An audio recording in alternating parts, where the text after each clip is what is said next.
The White House is calling for a quick return to democratic rule in Egypt, but so far no election date has been set.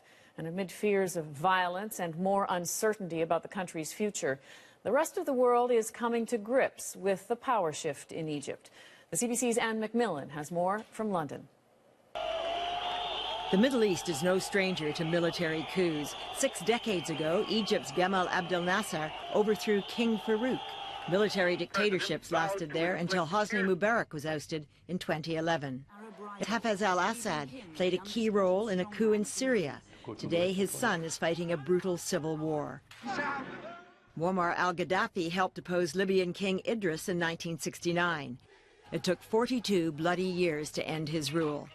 Then as now, international reaction was swift and often self-serving. This time, most Western leaders are expressing concern about Egypt's military removing a democratically elected government, but none are calling it a coup.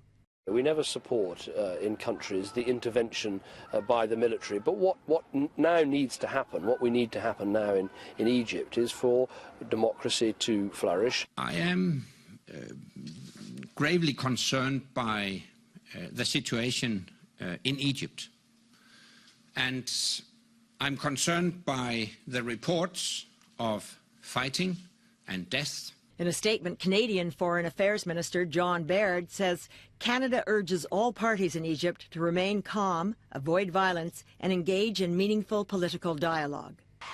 Reaction in countries closer to Egypt is more outspoken and divided. Turkey, led by a party with strong Islamic roots, faced its own violent demonstrations lately. Its foreign minister said democratically elected leaders should only be dismissed by an election. The arrest of politicians is unacceptable. But Gulf Arab states, worried about the rise of Islamists in the Middle East, welcome events in Egypt. Saudi Arabia and the United Arab Emirates support the removal of Morsi. All countries, including Russia and China, are urging dialogue, not violence. And so far, no one's threatening consequences like intervention or sanctions. Anne McMillan, CBC News, London. Events in Egypt have been moving quickly, and when news happens, many people go on Twitter. Problem is, for this story, some of the most important tweets were in Arabic only, until now.